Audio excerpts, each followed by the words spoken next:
Alors, Bezrat Hashem, on continue la Haggadah de Pessah.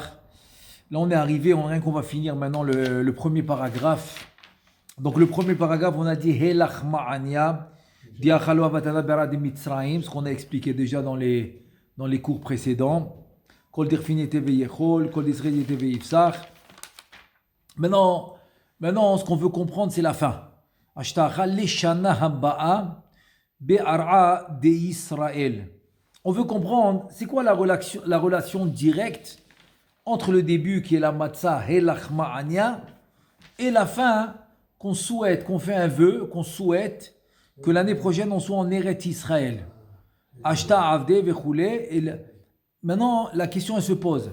C'est la question qu'il a posée Rabbi Yaakov El-Ghazi. Quel rapport il y a entre le début du paragraphe et la fin? Que la matzah, elle a un rapport direct avec Eretz Israël.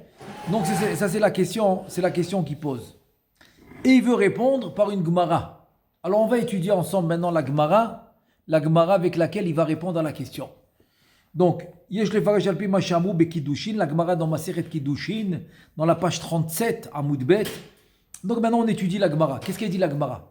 La Gemara dit Moshavot dirtiv gabe matzah. Ça veut dire tu m'as dit Bechol moshvotechem tochlu matzot lamali.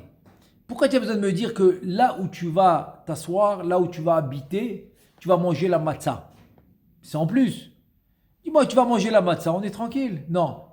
Tu dis Bechol moshvotechem, là où tu vas habiter. Ou t'asseoir, habiter. Pourquoi tu as besoin de me préciser? Je vais manger la matzah où? Dans le désert? Bien sûr, je vais la manger là où je suis, dans ma maison.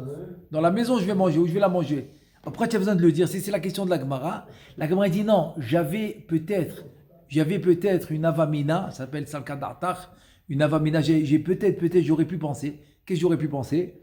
Il te dit, salkadatar amina, j'aurais pu penser, ho'il uktiv. Le passage, qu'est-ce qu'il dit? Al matzot umrorim yochluhu. Ça veut dire que tu vas manger la matzah avec l'amertume. Ça veut dire que bisman deika pesach in.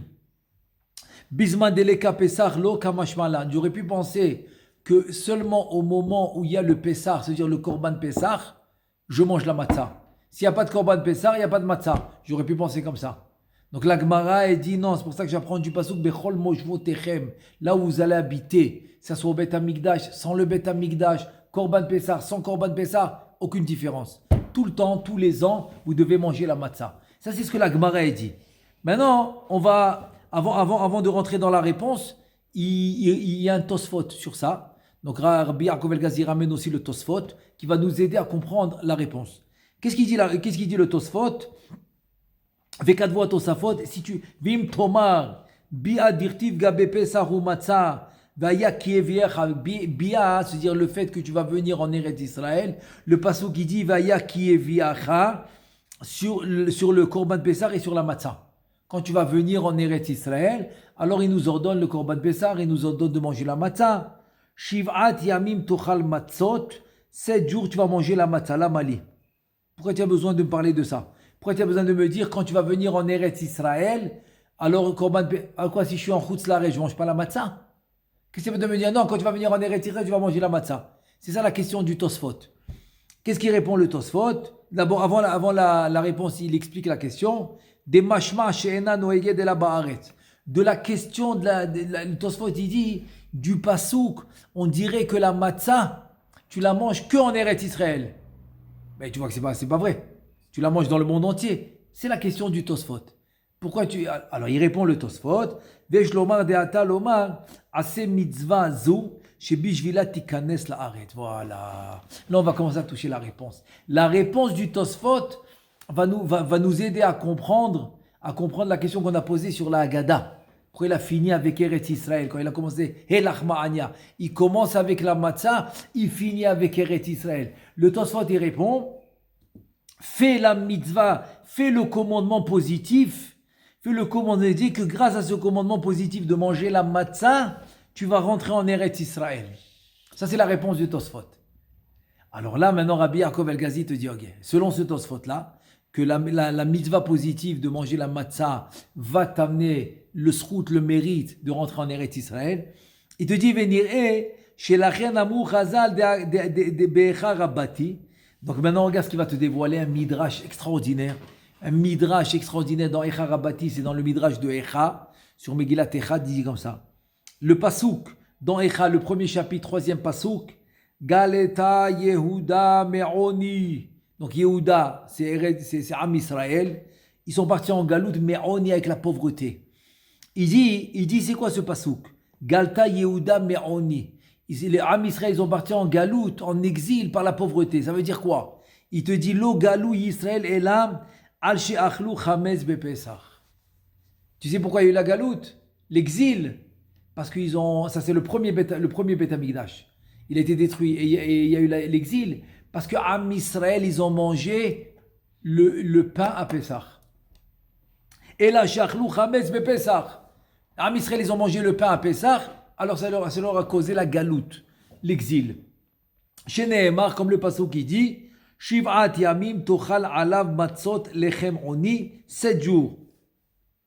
Tu vas manger les matzot qui s'appellent lechem oni, le pain des pauvres. Ve'ainu shemekevan shebishvil hamatzah zachou likanes la'aretz. Ça veut dire quoi? Que grâce à la matzah, le mérite de la matzah les a fait rentrer en Eretz Israël. Kemo chez Pirchou à Tosfot, comme ils ont dit Tosfot. Tosfot, ils ont dit que le mérite de la matzah te fait rentrer en Eretz Israël. Il te dit, Assez mitzvazo chez Bishvila tikanes la Aretz, fais cette mitzvah de matzah pour aller en Eretz Israël. Chez Miklal hen ata shomé alav. Et donc le contraire maintenant. Les fika ritraivu liglot kesheachlu chametz bepesach. Donc maintenant tu fais le contraire. Le contraire c'est quoi? C'est que si chas v'shalom il mange le chametz, donc ça fait galout, ça fait l'exil. Ils mangent la matzah, ça les amène en Eretz Israël. Voilà, c'est les deux choses contraires. Ou tu manges la matzah, tu vas en Eretz, tu mérites Eretz Israël. Ou chas v'shalom, ils mangent le pain à Pessah et chas v'shalom la galout, l'exil. Il te dit c'est ça. Alors maintenant, selon ça, on va répondre à la question qu'on a posé sur la Haggadah. Donc pourquoi il a commencé avec la matzah, il a fini avec Eretz Israël? Sur ça, le Tana dans la Haggadah de Pessah, qu'est-ce qu'il nous dit? Vezeu shamar helachmania, c'est ça que la Haggadah t'a dit. Helachmania, voici le pain pauvre, le pain des pauvres. C'est la matzah, voilà la matzah. Sha'anachnu ba'im lekaim mitzvah achilan matzah, qu'on va venir ce soir-là de l'El HaSeder faire la mitzvah de manger la matzah. Les fikar niskeshuv ligael, comme ça on va être méritant pour avoir la Géoula. Hé l'achma'ania, voilà la matzah que tu vas manger ce soir qui va nous donner le mérite de la Géoula, de la rédemption finale.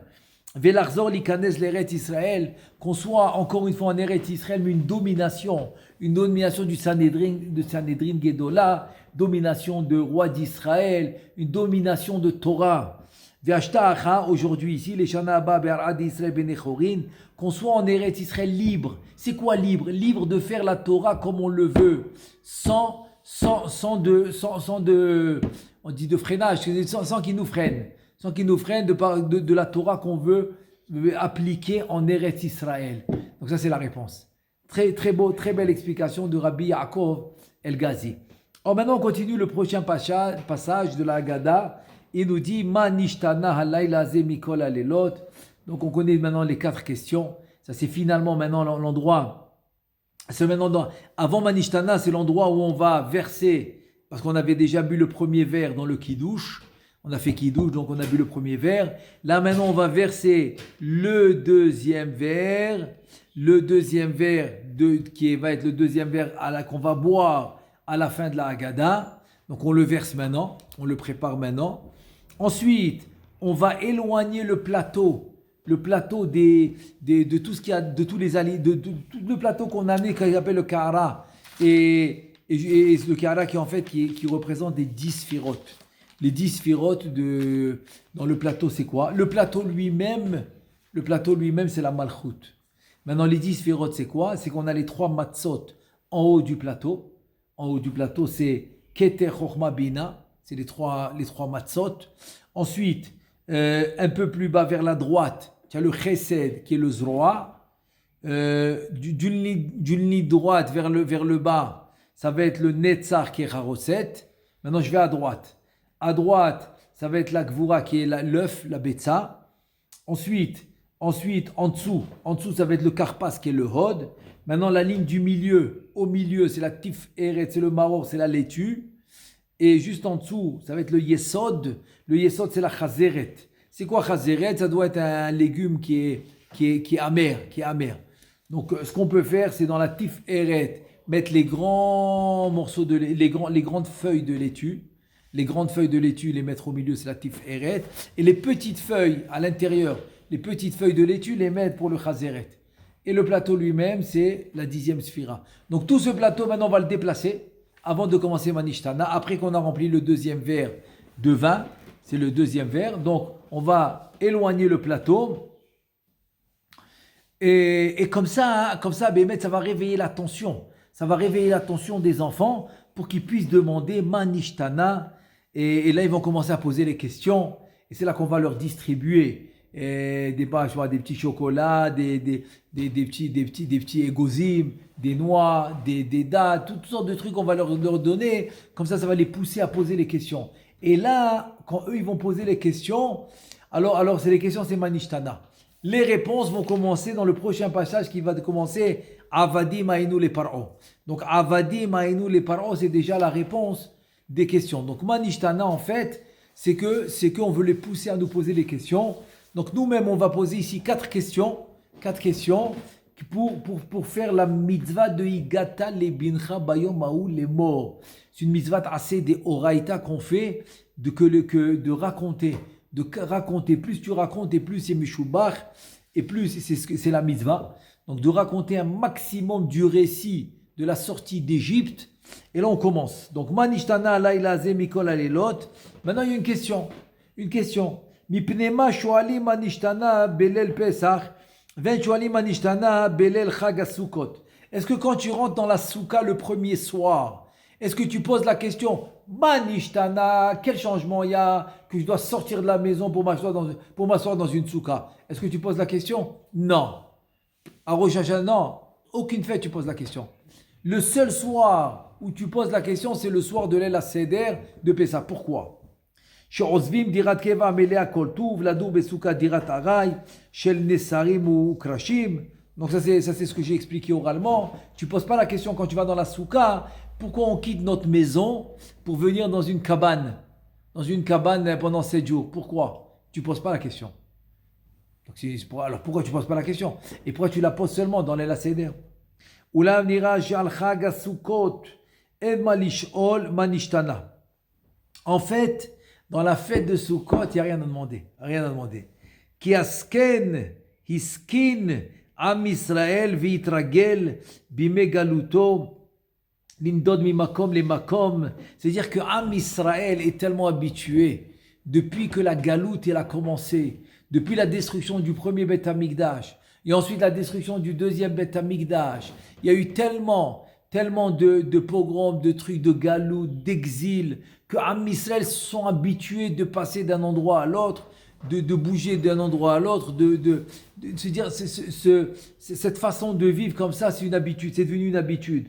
La azov et beto urchusho, midirat keva velalechet bemaklo, tarmilo bemakel nedudim limtso makom miklat. Il te dit, on a l'habitude. La galoute, l'exil, on a l'habitude de passer d'un endroit à l'autre, surtout qu'on a eu les expulsions aussi, par exemple l'expulsion d'Espagne, 4 ans plus tard du Portugal, et tout le temps il y a eu des murs et des pas murs. Donc en 2 mots, Am Israël, on va dire qu'ils sont habitués à la galoute. Mais par contre, la Seder, Aval Hashevet Aliad Ashulchan, Malé Birkat Hashem Kemeler Bimsibo, de s'asseoir devant une table et ressembler à un roi, tellement tu es à l'aise. Alze lo hurgal Am Israël od, velachen aben Shoel manishtana. Mais là, on n'est pas habitué. On n'est pas habitué de s'asseoir comme ça dans une table comme des rois, bénéchorin, libres, et on doit avoir les plus belles choses sur la table. On doit être accoudé d'une manière très à l'aise, comme les rois. Il dit ça, c'est quelque chose d'anormal. Ça, c'est quelque chose d'anormal dans Am Israël, après toute l'histoire qu'on a eue et que le Beth Amikdash n'est pas encore construit. Alors il dit maintenant, une situation pareille, il faut poser les questions. Là, il faut poser... Ça, c'est un vrai changement, voilà. Ça, c'est un vrai changement.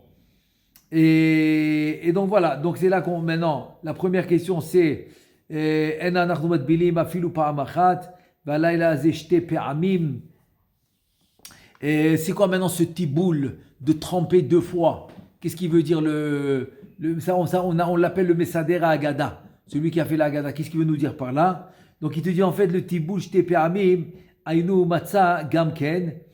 C'est en fait ça réunit aussi, ça englobe aussi la matzah.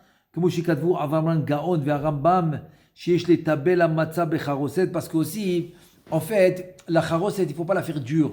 Il y en a qui la font comme des boulettes, non. Parce ils te disent les rishonim que tu dois tremper la matzah dans la charoset. Parce qu'ils te disent, c'est quoi? Tu trempes seulement la laitue dans le sel, dans l'eau salée ou dans le vinaigre. Le karpas, pardon. Tu trempes le karpas dans l'eau salée ou dans le vinaigre. Mais tu trempes pas autre chose. Pourquoi le Messader à Agada, hein, il te dit tu trempes 2 choses? C'est quoi les 2 choses? Donc la deuxième chose, c'est de tremper la matzah de la tremper dans la charoset. Donc la charoset, elle doit avoir l'air comme la boue. Comme la boue, ça représente comme la boue qui travaillait en Égypte. Donc ça, c'est la charoset. Et donc voilà, donc c'est ça les 2. Tous les soirs, tu ne trempes pas ton pain, etc. Là, 2 fois, tu le trempes. Tu trempes le karpas, ensuite tu trempes la matzah, ou bien le korech aussi. Le korech aussi, tu le trempes dans la charoset, ou la laitue. La laitue, en fait, c'est pas la matzah, c'est la laitue qu'on trempe dans le charoset. Et après, on va tremper le korech dans la charoset.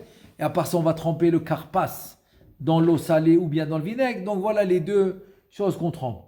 Ensuite, on dit chez Bechol alelot anachnu ochlim sh'ar yerakot ve'alayla hazeh maror.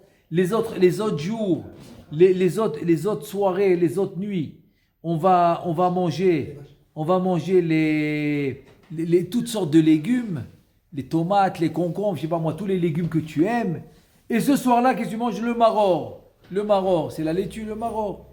Il te dit, Charles Pamar Gaon Rabbi Yosef, Mibris et Beno a Gaon Rabbi Chaim Beyaduto, Bishabat Sebat Aseder. Il dit une fois, de Rav Yosef, c'était en fait le grand-père du Rav Mibris qui était à Yerushalayim, son grand-père. Il demande à son fils, qui était le père du Rav Mibris qui était à Yerushalayim. Donc il lui demande le soir du Seder, l'El Seder. Il lui demande quoi? Il lui demande Ma ta'am anachnu osim beseder l'El Pesach zecher lema shemeru mitzrayim et chaya avotenu ba'achila maror. Il te dit pourquoi on fait maintenant? On doit se rappeler que les Égyptiens, ils ont empoisonné, ils ont rendu la vie amère. Ils ont rendu la vie amère au Am Israël en mangeant le maror, en mangeant la laitue. Aussi on va se rappeler de la boue en mangeant les charoset.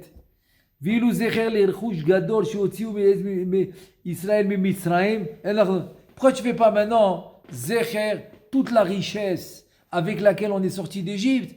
Pourquoi tu commémores pas la richesse qu'on a sorti d'Égypte? Non, tu commémores l'amertume, tu commémores la boue avec le charoset. Et pourquoi pas commémorer la richesse avec laquelle on est sorti d'Égypte? Belle question. Ça, c'est le père qui demande à son fils. Qu'est-ce qu'il répond son fils? Qu'est-ce qu'il répond? Atid ve'amaror lo pasku adain meitano. Il dit la boue et l'amertume et c'est pas encore fini. On est encore dedans. Tant qu'on est dans la galoute, dans l'exil, on est encore dedans. On passe des moments amers, moments de boue, ça représente le travail, le boulot, etc. Donc on est encore dedans. Mais la richesse, ça y est, elle est partie. On n'en a plus. C'est-à-dire c'est une roue qui tourne. C'est-à-dire que le maror et la charoset, c'est resté. Mais la richesse, elle est partie. Et il te dit, mais bon, il y a quand même dans le Siman Taf Ain Bet, il ne faut pas oublier que le Shulchan Aruch, il dit que quand tu dresses la table, il faut mettre des beaux kelim, les plus beaux que tu as sur la table. Qui a déjà dans la lèvre ou Bidrouche Maharil Katav, et le Drouche Maharil, il dit, et c'est un Rishon, c'est au moment des Rishonim, j'ai la tête à la Shulchan, Gam Klekes Vezav Memushkanim, même si tu as reçu maintenant, tu as prêté de l'argent par un goy, il t'a amené un truc extraordinaire en or, comme gage. Même ça, tu le mets sur la table.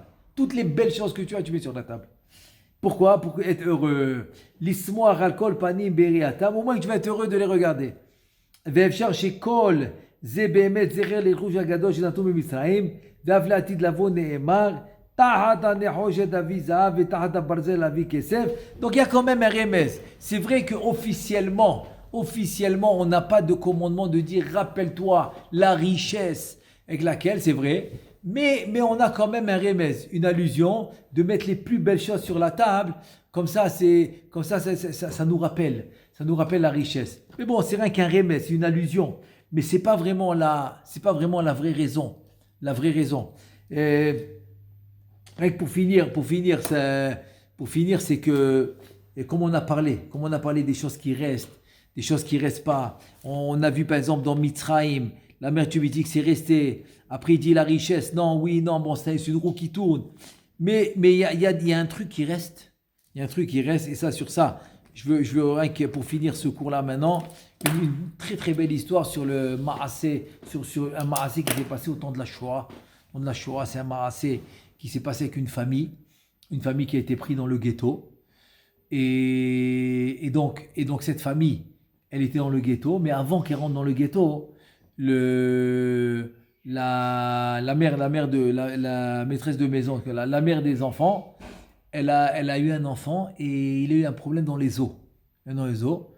Et donc il est parti, et cet enfant il est parti non, ils l'ont amené, ses parents ils l'ont amené chez un docteur, ils ont trouvé un docteur, c'est une femme Goya catholique, je veux dire chrétienne, qui est en Pauline. Et bon, elle a su quoi faire, elle l'a guéri, très bien, ils sont rentrés à la maison, pas longtemps après, donc Hitler, il marchait mauvais zichro, il a pris le pouvoir, et donc pas longtemps après, les ghettos, ils ont commencé. Donc cette famille-là a été transférée dans un ghetto. Et donc la mère, le père, les enfants, avec les parents des parents, etc., ils étaient 14 nefashot, 14 personnes. Et voilà que là, cette femme-là, elle accouche son 10e enfant dans le ghetto.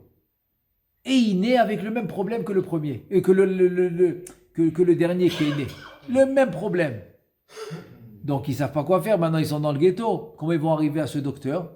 Bon, ils arrivent, ils payent, machin, ils arrivent avec shochad, avec le pot de vin, ils arrivent à faire sortir cette femme avec son enfant, ils arrivent à la faire sortir chez le docteur.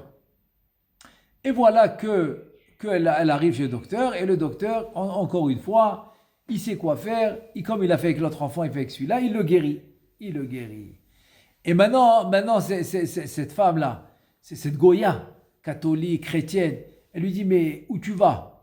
Il lui dit, mais je retourne chez moi. Mais attends, mais tu es dans le ghetto, pourquoi tu retournes là-bas? C'est dangereux, tu sais bien qu'ils vont vous tuer. Il dit, mais qu'est-ce que je fasse? J'ai mes parents là-bas, j'ai mes enfants là-bas, j'ai mon mari là-bas, j'ai tout le monde là-bas.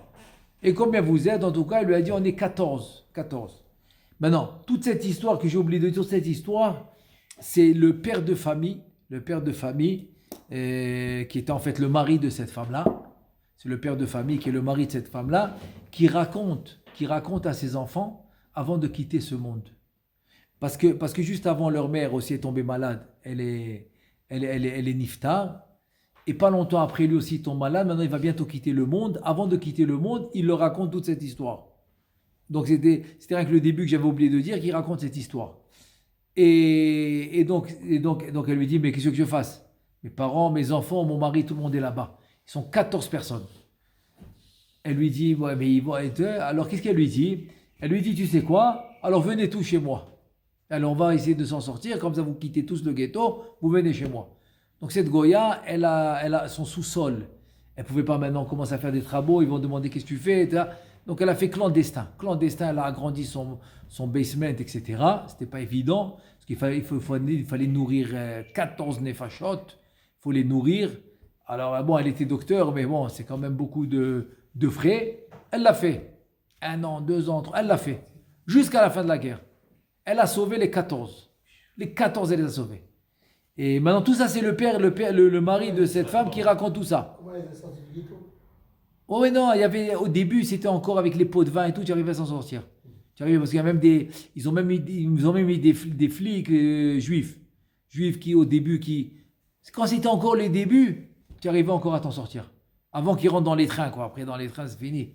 Ils les amenaient là-bas dans les chambres, là, les chambres de gaz. Mais tant que c'était au début, ils arrivaient encore. Donc Baruch Hashem, ils ont réussi. Elle les a sauvés. Jusqu'à la fin de la guerre. Eux, ils étaient incroyables. C'est-à-dire, mais lui, il raconte maintenant, avant de quitter ce monde, il raconte, on a toujours eu cette question, pourquoi elle nous a sauvés? Qu'est-ce qu'une catholique en plus et tout? Qu'est-ce qu'elle a besoin de nous sauver? Mais bon, par respect, on n'a pas osé lui demander. Elle nous a rendu un service énorme, c'est incroyable, quoi, toute une famille. Bon, alors la guerre est finie, merci, elle les a sauvés. Eux, entre-temps, ils sont partis en Angleterre et ils ont continué leur vie. Et voilà, maintenant, ils commencent à marier les enfants, ce couple-là.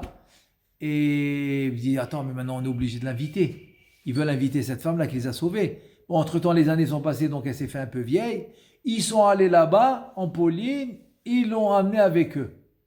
Ils ont pris des billets, ce qu'il fallait, ils sont occupés d'elle tout le voyage, ils l'ont traitée comme une reine, et ils l'ont amenée avec eux, vraiment comme une grand-mère, vraiment comme une grand-mère qu'ils auraient fait tout pour elle. Ils l'ont amenée, elle a passé un moment incroyable, le mariage, les Sheva Brachot, le Shabbat Khatan, tout s'est passé magnifique. Et voilà, maintenant, presque au moment de retourner en Pauline, là, ils ont dit, maintenant voilà, on est proches, on est bien ensemble et tout. Là, on va lui demander. Ça nous intéresse, on va lui demander. Et il dit, regardez, on lui demande maintenant à cette femme-là, qu'est-ce qui s'est passé, pourquoi elle nous a sauvés. Une vraie histoire, hein, c'est passé, ça fait 40 ans à Bnei Brak, vraie histoire. Et qu'est-ce qu'elle dit? Elle dit, moi, bon, elle était docteur, mais à part ça, j'enseignais le Tanakh. Le Tanakh, la Bible. Même chez eux, il y a le Testament, Nouveau Testament, Ancien Testament, l'homme chané. Et donc, j'enseignais ça aux élèves. Et chaque fois j'arrivais à l'histoire d'Avraham Avinu, qui priait pour la ville de Sdom. Peut-être il y a ça, jusqu'à qu'il arrive à 9 tzadikim. Peut-être il y a 9 tzadikim, tu vas sauver la ville. Non, il n'y en a pas. Et donc, quand maintenant Hitler marche chez moi, il a pris le pouvoir, et j'ai vu qu'il a commencé à tuer même les juifs polonais, même qu'il a... Alors je me suis dit, mais on a besoin d'une protection. Comme Avraham Avinu, il a demandé une protection de tzadikim pour sauver la ville, on a besoin d'une protection. Qui va nous protéger qui va nous protéger? Donc j'ai décidé que vous allez être les tzadikim, comme Avraham Avinu a demandé. Donc comme ça, je vais être protégé grâce à vous. Donc vous êtes mes tzadikim à la maison, comme ça je suis protégé grâce à vous. Et bon, comment tu sais qu'on dit? Non, il dit, comme vous êtes un peuple que voulait, les Radouf, c'est-à-dire qu'on veut tuer, donc c'est sûr que vous êtes des tzadikim. Donc, comme vous êtes des tzadikim, donc j'ai dit, grâce à vous, je vais être sauvé moi aussi. Donc c'est pour ça que elle a fait vraiment Messirut Nefesh pour les garder. Alors le père, il leur a dit, écoutez, vous avez prié pour votre mère, pour maman, elle est niftar, ça n'a pas marché. Vous avez prié pour moi, voilà. Là, il s'en va bientôt. C'est-à-dire que vous pouvez avoir maintenant, vous pouvez vous relâcher dans la tfila. Dans la tfila, vous pouvez vous dire, non, la tfila, elle n'est pas assez forte, ça ne marche pas et tout. Il dit non. Il dit, regardez. La tfila d'Avraham Avinu, qu'il a prié pour Sdom, elle nous a servi après 3000 ans. Après 3000 ans, elle nous a servi cette tfila. Donc restez fort. Restez fort avec la tfila. C'est pour ça que des fois tu fais des choses, et tu sais pas que ça va. Alors restez fort dans ce que vous faites, parce que vous pouvez jamais savoir quand ça va servir. Baruch Adonai Le'olam, amen ve amen.